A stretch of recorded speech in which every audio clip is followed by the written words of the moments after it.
Hello friends, स्वागत है आपका हमारे इस यूट्यूब चैनल जीएस भंडार में। जैसा कि हमने इस मॉडर्न हिस्ट्री का लेक्चर स्टार्ट किया था, जिसमें एक पार्ट उसका हो चुका है। उसमें किस प्रकार यूरोपीय कंपनियां भारत में आती हैं, कौन कौन सी भारत में कंपनियां आती हैं और अपना कंपनी स्थापना करती है, अपना फैक्ट्री कहाँ लगाती है, ये सब बेसिक बातें हमने कल के वीडियो में जान चुके हैं। अगर वो वीडियो आप नहीं देखे हैं तो उसका लिंक डिस्क्रिप्शन में दिया हुआ है, आप वहाँ पे जाके देख सकते हैं। आज ये वीडियो नंबर पार्ट 2 है, जिसमें हम उसके आगे का कहानी जानेंगे। जैसा कि कल हम लोग आपको बताए थे कि प्राचीन काल में एशिया और यूरोप के बीच जो व्यापार होता था वो स्थल मार्ग से होता था। ठीक है, उस मार्ग को क्या कहा जाता था? रेशम मार्ग, जिस पर कुषाणों का नियंत्रण था। ये सब बातें आपको प्राचीन काल मध्यकालीन भारत में पढ़ना है।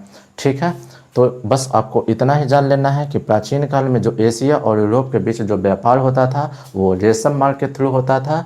एक घटना ये घटती है कि 1453 ईस्वी में तुर्की ने कुस्तुनतुनिया नामक जगह पर अपना अधिकार कर लेता है। फलस्वरूप के होता क्या है कि ये स्थल मार्ग बंद हो जाता है और अब जो एशिया और यूरोप के बीच जो व्यापार हो रहा होता है वो बंद हो जाता है। फलस्वरूप अब एक ही रास्ता बचता है, वो जल मार्ग के द्वारा। तो जल मार्ग की खोज के लिए सबसे पहले पुर्तगाल और स्पेन जैसे यूरोपीय कंट्री सबसे आगे आते हैं। इसमें पुर्तगाल के एक राजा थे, हेनरी द नेविगेटर। उनके नेतृत्व में सबसे पहला यात्री जो आता है वो आता है बार्थोलोमियो डियाज, जो 1487 ईस्वी में यूरोप से पुर्तगाल से चलता है और अफ्रीका में दक्षिण अफ्रीका के पास पहुंचकर वहाँ पे केप ऑफ गुड होप, जिसे उत्मासा अंतरिक्ष द्वीप कहा जाता है, वहाँ पे पहुँच जाता है।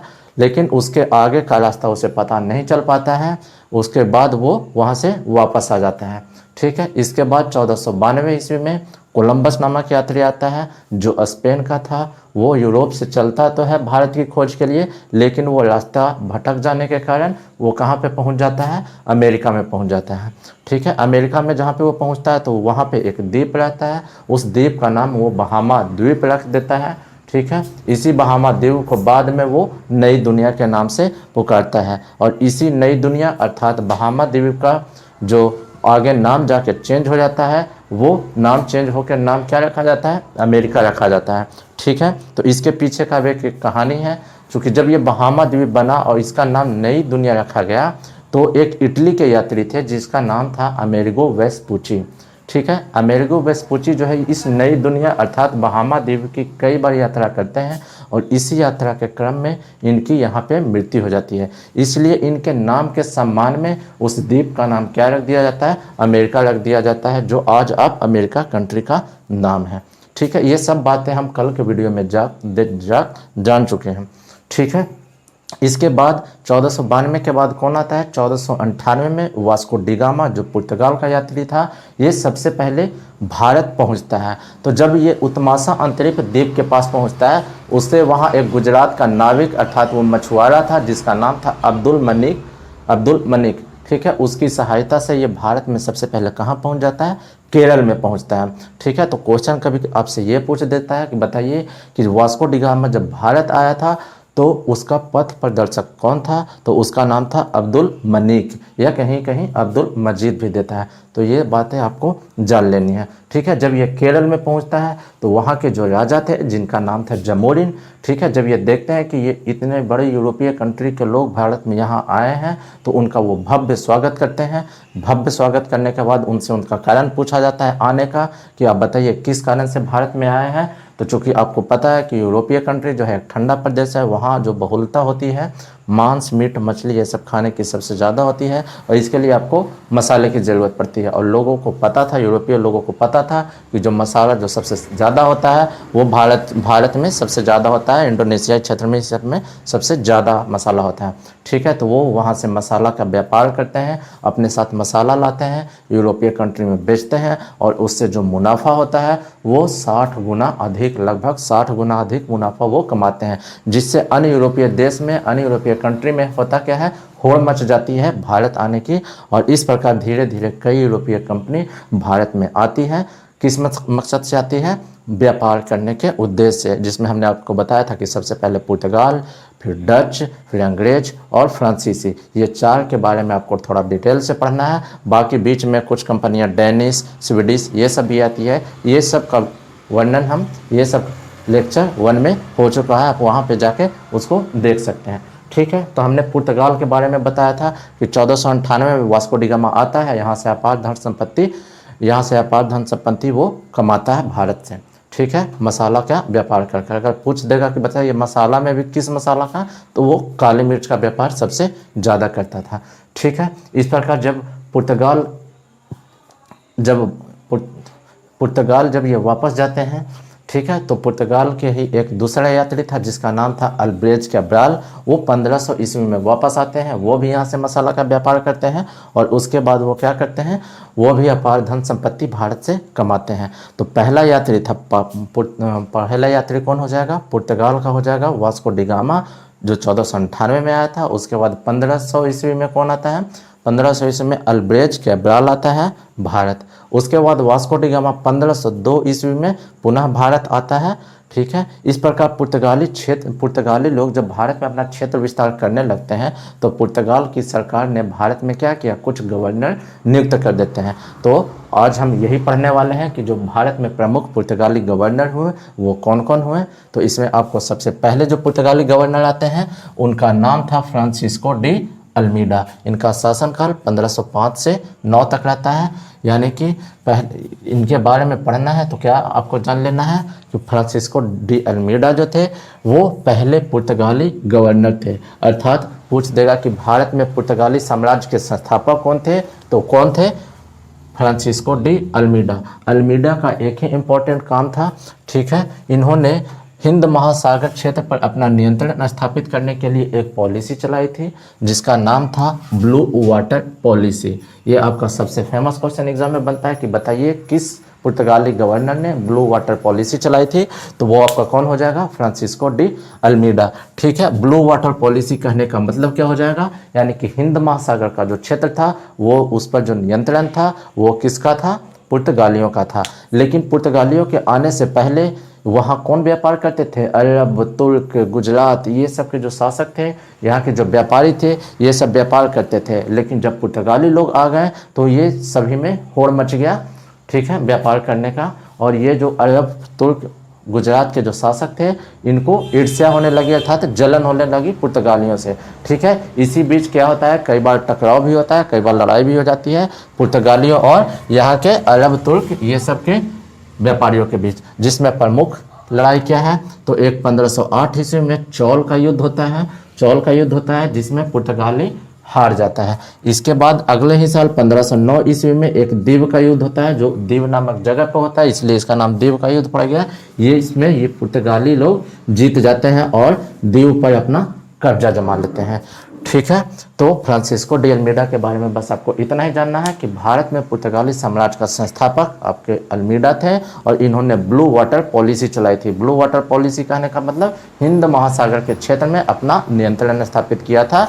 लेकिन इससे पहले जो अरब, तुर्क, ये सब जो व्यापारी थे उनके बीच में युद्ध होता है, जिसमें प्रमुख युद्ध में आपको चौल का युद्ध जो 1508 में, और उसके बाद दीव का युद्ध जो 1509 में होता है। चौल के युद्ध में पुर्तगाली हार जाते हैं और दीव के युद्ध में पुर्तगाली जीत जाते हैं और दीव को पर अपना नियंत्रण स्थापित कर लेते हैं। तो अल्मीडा के बारे में बस आपको इतना ही जानना है। इसके बाद जो अगले गवर्नर आते हैं वो थे अल्फांसो डी अल्बुकर्क। ठीक है, अल्फांसो डी अल्बुकर्क, ये समझिए कि भारत में सबसे फेमस हो जाते हैं, यानी कि पुर्तगाली साम्राज्य का इनको वास्तविक संस्थापक माना जाता है, क्योंकि इन्होंने भारत में इतना सारा काम किया पुर्तगालियों के लिए। ठीक है, इनका शासनकाल जो रहा 1509 से 1515 ईस्वी तक।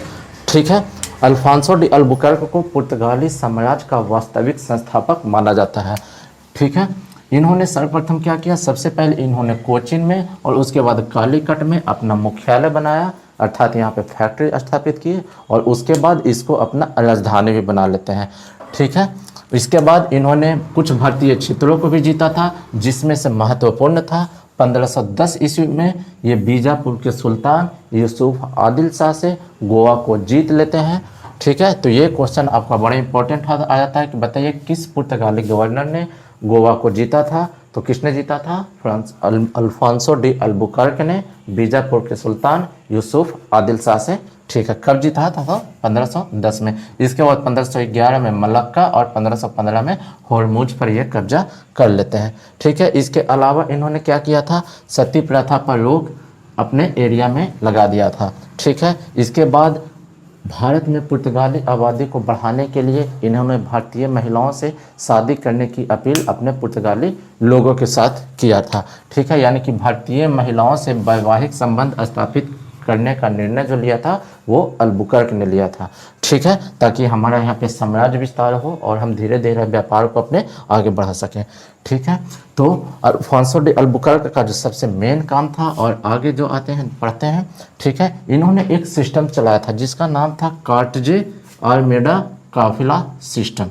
ठीक है, कार्टजे आर्मेडा काफिला सिस्टम। आखिर ये क्या था? तो ये जो कार्टजे होता था, ठीक है, ये व्यापारियों के लिए परमिट होता था। यदि आप समुद्र से व्यापार कर रहे हैं, आपका जो जहाज है वो समुद्र में जा रहा है, ठीक है, तो अगर आपको व्यापार करना है पुर्तगालियों के क्षेत्र से, अगर कोई भी जहाज गुजरता था तो समझिए कि उससे परमिट लेना पड़ता था, उसको कुछ टैक्स देना पड़ता था। ठीक है, तो वही जो टैक्स पे करता था उसी को क्या कहा गया है? कार्टजे। तो एग्जाम में आपका ये क्वेश्चन बन सकता है, बनता भी है कि बताइए पुर्तगाली लोग जो व्यापारियों से हिंद महासागर के क्षेत्र में जो टैक्स वसूलते थे, जो कर वसूलते थे, उसे क्या कहा गया है? तो उसे कार्टजे कहा गया। ठीक है, ये टैक्स इसलिए भी वसूलते थे क्योंकि इनके साथ जो था, जो भी व्यापारी जो जहाज होता था, जो भी जहाजी बेड़ा होता था, उसके साथ एक आर्म्ड शिप भी चला करता था जो उस जहाज की रक्षा के लिए था, उस जहाज के प्रोटेक्शन के लिए होता था। ठीक है, और ये किसका होता था? ये काफिला होता था व्यापारियों का। यानी कि कार्टजे आर्मेडा काफिला सिस्टम कहने का मतलब हो गया कि व्यापार, कार्टजे आपका व्यापार करने के लिए टैक्स होता था, आर्म्ड शिप चला करता था उस जहाज के प्रोटेक्शन के लिए, और वो किसका काफिला होता था? व्यापारियों का एक काफिला होता था। ठीक है, इसके बाद जो अल्फांसो डी अल्बुकर्क के बारे में बस आपको इतना ही जान लेना है कि अल्फांसो डी अल्बुकर्क वास्तविक संस्थापक थे। सबसे पहले कोचीन में, फिर कालीकट में अपनी फैक्ट्री को स्थापित करते हैं और अपनी राजधानी बनाते हैं। इसके बाद सबसे पहले 1510 में बीजापुर के सुल्तान यूसुफ आदिल शाह से गोवा को जीत लेते हैं। 1511 में मलक्का, 1515 में होर्मुज पर कब्जा कर लेते हैं। और क्या काम करते हैं? सती प्रथा पर रोक लगा देते हैं। पुर्तगाली आबादी को बढ़ाने के लिए भारतीय महिलाओं के साथ वैवाहिक संबंध स्थापित कर लेते हैं। ठीक है, इनका एक सिस्टम था कार्टजे आर्मेडा काफिला सिस्टम। कार्टजे जो क्या होता था? यानी कि व्यापार के लिए जो परमिट होता था वो, आर्म्ड शिप, और काफिला जो व्यापारियों का होता था वो। ठीक है, इसके बाद जो तीसरे गवर्नर आते हैं वो होते हैं नीनो डी कुन्हा। इनका ज़्यादा इम्पोर्टेंट काम है नहीं, हालांकि इससे पहले कुछ कुछ गवर्नर और हैं, वो आपको एग्जाम ऑफ पॉइंट के व्यू से उतना इम्पोर्टेंट नहीं है। जो मेन है बस आपको उस बारे में जानना है। नीनो डी कुन्हा 1529 से 38। ये शासनकाल आपको नहीं भी याद रहेगा तो कोई बात नहीं, बस आपको ध्यान रखना है कि नीनो डी जो कुन्हा थे, जो राजधानी पहले कोचीन हुआ करता था, उस राजधानी को यह कहाँ स्थानांतरित कर देते हैं? गोवा में। तो बस नीनो डी कुन्हा के बारे में आपको यही जानना है कि राजधानी गोवा से स्थानांतरित कहाँ हो जाता है? राजधानी कोचीन से गोवा स्थानांतरित कर देते हैं कौन? Nino de Cunha. तो ये मेन 3 पुर्तगाली गवर्नर के बारे में आपको जानकारी रखना था। अब इसके साथ बाद आगे आते हैं। ठीक है, पुर्तगाली जब भारत में आए थे तो कुछ भारतीयों के साथ इनका पंगा भी हुआ था, कुछ लड़ाई वगैरह भी हुई थी। क्या होता है वो जो जान लेते हैं। ठीक है, जैसा कि आपको बता चुके हैं कि 1510 में अल्बुकर्क ने बीजापुर के सुल्तान यूसुफ आदिल शाह से क्या कर लेता है? गोवा को छीन लेता है और उसे अपने कब्जे में ले लेता है। ठीक है, उसके बाद आगे क्या करता है? एक और होते हैं गुजरात के जो शासक थे जिनका नाम था बहादुर शाह, उनके साथ भी कुछ लड़ाई वगैरह होती है। तो कभी कभी एग्जाम में ये सब क्वेश्चन आपको आता है, इसलिए ये पॉइंट आपको लिखाया हुआ है। ठीक है, इसके बाद आपको क्या है? बाजीराव प्रथम, ये सब आपके क्या थे? मराठा के शासक थे। ठीक है, ये सब आगे पढ़ना है। बाजीराव प्रथम के समय में मराठा सरदार चिन्ना अप्पा, ये आपको ध्यान रखना, चिन्ना अप्पा ने 1739 में बसीन और सालसेट का जो क्षेत्र है वो पुर्तगालियों से क्या किया था? छीन लिया था। ये सब जो क्षेत्र है बसीन और सालसेट, ये पहले पुर्तगालियों का हुआ करता था, लेकिन बाजीराव प्रथम के समय मराठा सरदार चिन्ना अप्पा ने इसको अपने कब्जे में ले लेता है। ठीक है, इसके बाद हम आगे आते हैं, पुर्तगाली जब भारत में आए थे तो अब पुर्तगालियों का योगदान भारत में क्या क्या रहा। ठीक है, पुर्तगाली लोग आए तो भारत में इन्होंने क्या क्या ऐसा काम किया। ठीक है, पुर्तगालियों का जो सबसे बड़ा योगदान था, सबसे बड़ा योगदान में माने तो इन्होंने प्रिंटिंग प्रेस की शुरुआत की। पुर्तगालियों का योगदान जो सबसे बड़ा था वो समझिए कि सबसे पहला जो योगदान है वो है प्रिंटिंग प्रेस की स्थापना। ठीक है, प्रिंटिंग प्रेस की स्थापना। हालांकि प्रिंटिंग प्रेस की स्थापना किसने किया था, तो ये जॉन गुटेनबर्ग ने किया था। और कहाँ किया था, ये जॉन गुटेनबर्ग कहाँ के थे, तो ये आपके जर्मनी के थे। ठीक है, इसके अलावा पुर्तगाली जो है अपने आप को सागर का स्वामी बोलते थे, क्योंकि ये हिंद महासागर में जो भी जहाज जाता था उससे ये क्या करते थे, टैक्स लेते थे। उस टैक्स को क्या कहा जाता था, कार्टेजे कहा जाता था। ठीक है, इसलिए अपने आप को यह सागर का स्वामी कहते थे। इसके अलावा पुर्तगालियों का योगदान में आ जाए तो संत फ्रांसिस जेवियर के दिशा निर्देशन में इन्होंने गोवा में सबसे पहला गिरजाघर बनाया था। तो पूछ दे सकता है कि बताइए सबसे पहला गिरजाघर कहाँ बनाया, तो गोवा में बना। किसके नेतृत्व में बना, तो संत फ्रांसिस जेवियर के दिशा निर्देशन में बना। किसने बनाया, तो पुर्तगालियों ने बनाया। ठीक है, इसके अलावा जहाज निर्माण की शुरुआत पुर्तगालियों का दिन है। यूरोप की यांत्रिक घड़ी, ठीक है, यह भी पुर्तगालियों की दिन है। ठीक है, इसके समय में एक बंदरगाह हुआ करता था, चटगांव बंदरगाह। तो पुर्तगालियों ने चटगांव बंदरगाह को महान बंदरगाह की संज्ञा दी थी। हालांकि ये चटगांव बंदरगाह आज आपका कहाँ है, ये आपका बांग्लादेश में पड़ता है। ठीक है, इसके बाद ये अपने साथ कुछ कुछ फल वगैरह भी लाए थे। ठीक है, जिसमें से मक्का, काजू, संतरा, पपीता, तंबाकू, आलू। ठीक है, कुछ फल और सब्जियां भी भारत में लाए थे। इसका प्रचलन पहले से भारत में नहीं था। जब ये पुर्तगाली लोग आए तब ये भारत में ये सब चीज़ लेके आए थे और आज इसका प्रचलन भारत में भी हो चुका है। तो इसको याद करने का तरीका ये है कि आप बस इसको याद रखिए, एम कोफ्ता। क्या याद रखिएगा, एम कोफ्ता। ठीक है, एम कोफ्ता से क्या हो जाएगा, एम से मक्का, के से काजू, ओ से ऑरेंज यानी कि संतरा, पी से पपाया यानी कि पपीता, टी से तंबाकू और ए से आलू। इसके अलावा इन्होंने टमाटर भी और लाल मिर्च भी भारत लेके आए थे। तो ये सब क्वेश्चन आपको आ सकता है कि बताइए इसमें से टमाटर, लाल मिर्च, तंबाकू, आलू, पपीता, संतरा, काजू, मक्का, ये सब किसका देन है, तो पुर्तगालियों का देन है। ठीक है, ये पुर्तगालियों का कुछ योगदान है। उसके बाद पुर्तगालियों के पतन का क्या कारण था। ठीक है, तो जैसा कि आपको पता है कि 1498 में सबसे पहला यात्री पुर्तगाली आता है। ठीक है, तो 1498 से लगभग 1600 ईस्वी, लगभग 1600 यानी कि 1498 को अगर हम 1500 मानते हैं तो 1500 से 1600 यानी कि इस लगभग 100 साल तक हिंद महासागर क्षेत्र पर किसका नियंत्रण रहा, पुर्तगालियों का नियंत्रण रहा। चूंकि अंग्रेजों का आगमन कब होता है, 1600 ईस्वी में होता है। ठीक है, 1600 ईस्वी के बाद क्या होता है, 1612 ईस्वी में एक युद्ध होता है अंग्रेज और पुर्तगालियों के बीच। चूंकि भारत पर ये भी नियंत्रण करना चाहते थे, पुर्तगाली भी नियंत्रण करना चाहते थे, अंग्रेज भी नियंत्रण करना चाहते थे, लेकिन अंग्रेज इनसे भारी पड़े। और हालांकि 1612 ईस्वी में स्वाली नामक जगह पे एक युद्ध हो जाता है, स्वाली का युद्ध अंग्रेज और पुर्तगाल के बीच, जिसमें अंग्रेज विजयी हो जाते हैं और पुर्तगाल की पराजय हो जाती है। पूछ देता है कि बताइए स्वाली का युद्ध कब हुआ था, तो 1612 ईस्वी में हुआ था। किसके बीच हुआ था, तो अंग्रेज और पुर्तगालियों के बीच हुआ था। ठीक है, स्वाली के युद्ध में जो अंग्रेजी नेतृत्व कर रहे थे, अंग्रेजी सेना का नेतृत्व कर रहे थे, वो थॉमस बेस्ट कर रहे होते हैं, यानी कि थॉमस बेस्ट, इसने अपना बेस्ट दिया था। इस तरीके से आप याद कर सकते हैं। इसके अलावा कुछ कुछ इंपॉर्टेंट फैक्ट अगर आप जानना चाहें, ठीक है, तो गोवा पे, दमन पे, दीव पे, ये सब पर नियंत्रण किसका था, ये सब पे नियंत्रण पुर्तगालियों का था। ये सब जो भारत में मिलाया गया है वो आज़ादी के बाद मिलाया गया है। कब मिलाया गया है, 1961 ईस्वी में सैनिक कार्रवाई के माध्यम से मिलाया गया था। यानी कि एक क्वेश्चन आपको ये भी बनता है कि बताइए भारत में आने वाले सबसे पहले यूरोपीय कंपनियां कौन थी, तो पुर्तगाली थे। सबसे बाद में जाने वाले यूरोपीय कंपनियां कौन थे, तो ये आपका पुर्तगाली ही थे। यानी कि पुर्तगाली सबसे पहले आते हैं और सबसे बाद में जाते हैं। ठीक है, तो ये सब चीज़ों को आप एक बार फिर से रिवीजन कर सकते हैं। इस वीडियो को 2 से 3 बार देख लीजिए और देखने के बाद इसको एक बार खुद से रिवाइज कीजिए, आपको ये कंप्लीट हो जाएगा। ठीक है, तो आज का वीडियो बस हम इतना ही रखते हैं। इसके बाद हम अगले दिन डचों का इतिहास और अंग्रेज़ों का इतिहास पढ़ेंगे। ठीक है, वीडियो अगर अच्छा लगे तो आप लाइक, सब्सक्राइब कर सकते हैं और कमेंट कर सकते हैं।